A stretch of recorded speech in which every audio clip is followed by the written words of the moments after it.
Ipapakita ko lang po sa inyo ang aking mga koleksyon na 10 piso. Sa mga meron po na year 2000, kung hawak po ninyo ang year 2000, 2001, comment lang po kayo. Ayan, ang wala sa akin ay 2007 at saka 2009. Meron akong year 2017. At meron akong 2018, 2019, 2020 ng 10 piso. Okay? Sa video na ito po ay tatalakayin po natin ang klase ng 10 piso na mga ito. Dito sa mga 10 piso na year 2002 hanggang 2012, makapal pa po ang pagka-print. Kahit ilang years na siya, malinaw pa rin po. Kahit circulated, malinaw pa rin po. Kahit na medyo nagkayupi-yupi na ito. Ayan, malinaw. Okay. 2005, ganyan din. Makapal, tsaka malinaw. 2008. At tsaka malinaw. 2010, okay. 2011. 2022.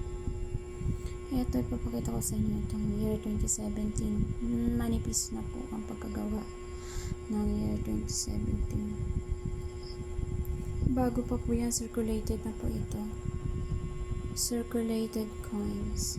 Compare naman po sa circulated coins na mga nandito sa year 2002 hanggang 2012. Yung iba kasi pong year ng 2010 ay hindi ko mahanap. At kung meron po kayo, mag-comment lang po. Pwede po natin pag-usapan yan. Okay, salamat po. Pakita ko lang po sa inyo ang kagandahan ng 10 piso. Yan. Mas maganda po talaga ang 10 piso noon. Yan. Parang gold ang kanyang bilog. Sa pagkabilog sa gitna. Ayan. Kahit na circulated, okay pa rin siya. Compare natin dito sa 2017, manipis po talaga ang pagkagawa ng year 2017. Ayan. Manipis. Ayan ang dating 10 piso. 2000 po, napakaganda. Tsaka itong ibang mga year. Yan. Kahit na circulated na po ito, circulated coin ay maganda pa rin po siya. Kahit na marami nang napagdaanan itong mga coins na ito. Marami ng mga kamay ang humawak dito. Ayan, ito po ay mga sukli sa akin. Hiniwalay ko po ang bawat year. Ayan. Medyo manipis po talaga siya. Compare naman po natin ang bagong labas na 10 piso, bagong 10 piso coin. Ngayon, ito ay merong shape na nagunal ang tawag nila dito. At hindi mabasa ang maliliit na numbers at saka letters. Ayan, kailangan tutok natin ang ating camera para mabasa natin. 2018 yan. Republika ng Pilipinas. Republika ng Pilipinas. Hindi na mas malinaw pa rin yung dating 10 peso. Yan.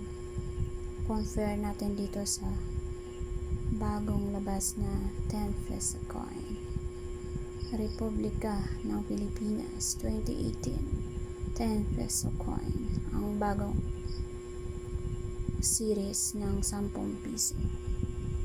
Ito naman ay year 2019 yan. Kita ng ating camera. Salamat. Kita ng ating camera. Ito ay may mint mark sa baba. Sa tabi ng nakasulat ang pangalan. Nakikita pa ba natin pangalan na nakasulat? Mahirap basahin.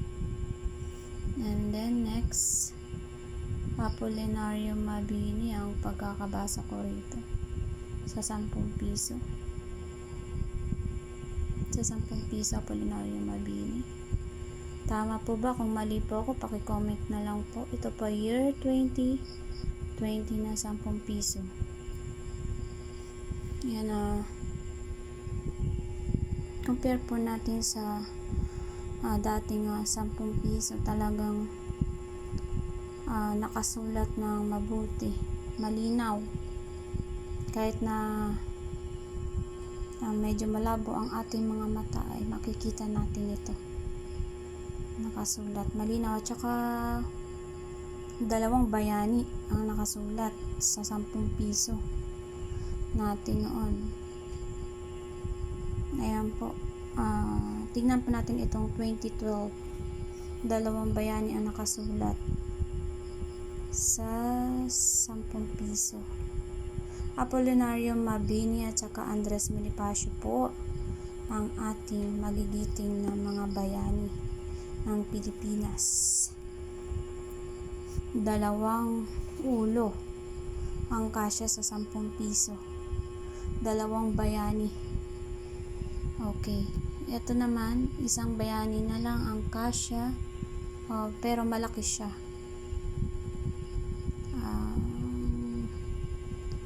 Basa ko dito ay Apolinario Mabini. Okay. At saka ang kulay po ay parang silver na ito. Ayan. Tulad nung nakaraan na meron pa siyang bronze sa gitna, silver sa gilid. Ngayon ay iba na siya. Okay, thank you for watching. Medyo mahaba na ang aking video. Nabot po ng 7 minutes and 53 seconds. Okay, thank you for watching.